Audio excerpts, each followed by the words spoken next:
Yes, I do. I always want more.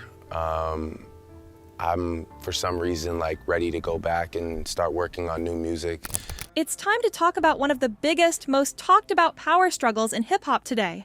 Drake versus Kendrick Lamar. If you've been keeping your ear to the streets, you know that Kendrick Lamar has been making some pretty bold claims lately, and he's not shy about suggesting that Drake's reign as the top rapper in the game might be over.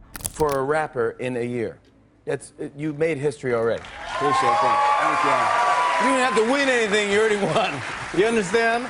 Now, before we get into all that, let's break down exactly what's been happening. Drake, the sixth god from Toronto, has been on top of the rap world for over a decade. His ability to dominate charts, influence trends, and consistently produce hits has made him arguably the most successful rapper of his generation. But just because Drake is everywhere doesn't mean he's untouchable. In fact, Kendrick Lamar has made it crystal clear. He believes that Drake's time at the throne is winding down. Sorry, Glenn. Fuck it. We have a time constraint. How private is the plane? It's private. Can you walk around in your underwear? I could, I guess. I mean, I travel pretty heavy. But what does this really mean?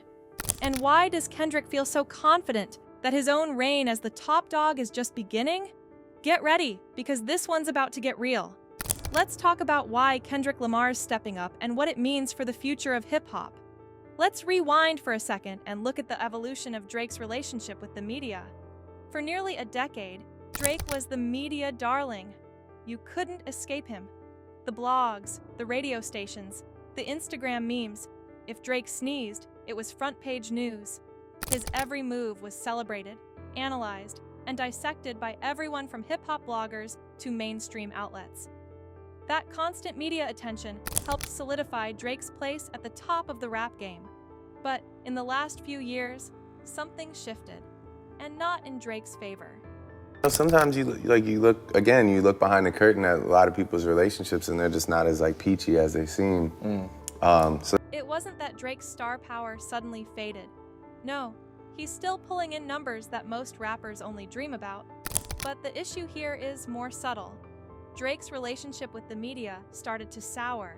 Let's be real, Drake has always been about playing the game, but recently, he seemed more interested in building his business empire and staying relevant to a wider audience, rather than focusing on his roots in hip-hop. Back in the day, Drake knew how to work the press. When he dropped an album or single, every outlet was there to amplify his presence. He had a direct line to the blogs, the radio stations, and the big-name media personalities that controlled the narrative in hip-hop. But as time passed, Drake started to pull away from that core media base. Instead of engaging with the hip-hop outlets that helped him rise to fame, he began prioritizing other, less culturally relevant platforms, mainstream media and influencer-driven spaces where the conversation wasn't rooted in hip-hop. No, wait. No, not really, no. But now that you think about it. I was thinking about it though, like, yeah, no, he definitely just like always is like vibing out with me, telling me like how great I am. Take his appearance on Barstool Sports. Now, if you know Barstool, you know it's a platform that's far away from hip-hop culture. It's mostly known for sports and pop culture content, with a demographic that doesn't exactly overlap with your average rap fan. That's not where you expect Drake, a rapper synonymous with the culture, to be dropping in for interviews. Yet, he did. And that wasn't the only red flag. Drake's media appearances continued to drift from the culture. He was spotted collaborating with influencers like Aiden Ross and XQC, both of whom have large followings, but aren't exactly icons in the hip-hop world. You know, like, obviously, like, Ben, can you come here real quick? I want to publicly thank you, bro. I haven't been streaming. I retired, chat. I'm coming out of retirement, but Ben got me a Chrome Hearts. And let's not overlook the fact that Drake's focus started shifting to commercial ventures. He was too busy managing multi-million-dollar deals, running his label, and making business moves to be concerned about staying deeply involved in the media outlets that supported him. He was everywhere, but not in the places that mattered to hip-hop heads. Yeah. Yes. You ain't even got to be a fan of him, but wow, what a great representative if you're looking to do hip-hop at the Super Bowl. Kendrick Lamar, on the other hand, kept his nose to the grindstone. While Drake was out there navigating mainstream platforms, Kendrick remained entrenched in the culture. He didn't need flashy media appearances to stay relevant. His music was his voice. Kendrick stayed true to the craft and consistently released projects that spoke directly to the culture. With albums like Damn and To Pimp a Butterfly, Kendrick's authenticity became his defining strength. He wasn't trying to appease the masses. He was making music that was true to himself and the experiences of his people.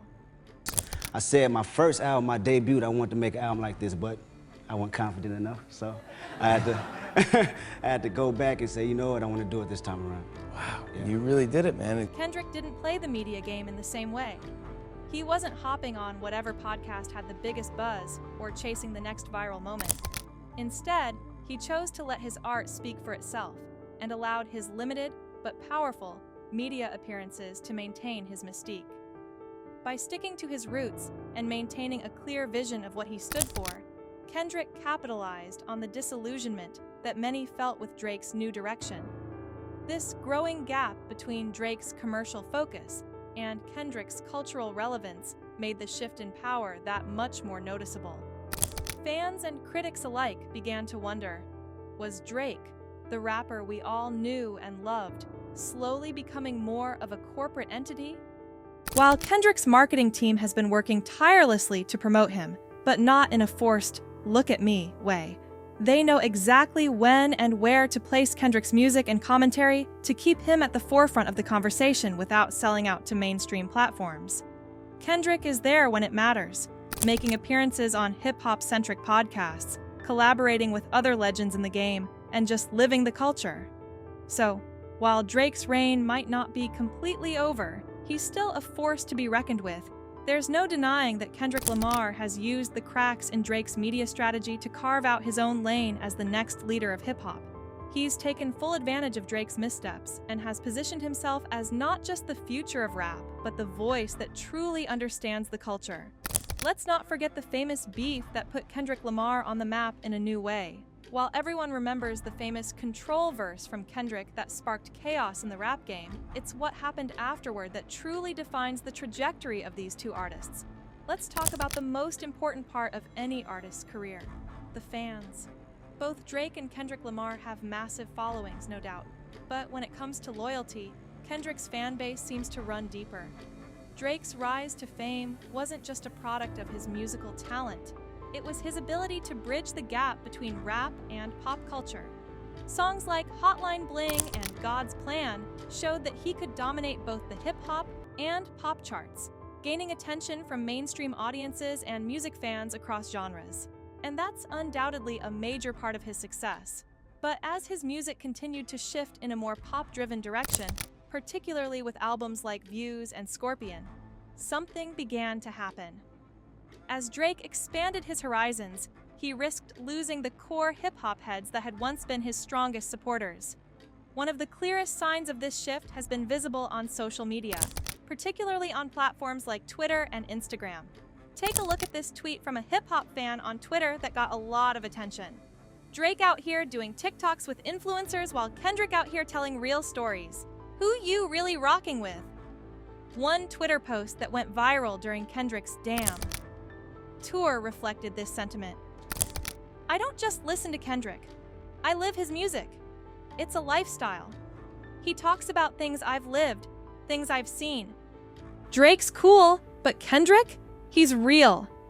One recent tweet summed up this frustration. Drake really just gave up being a rapper for clout. Like, where's the passion? Where's the storytelling?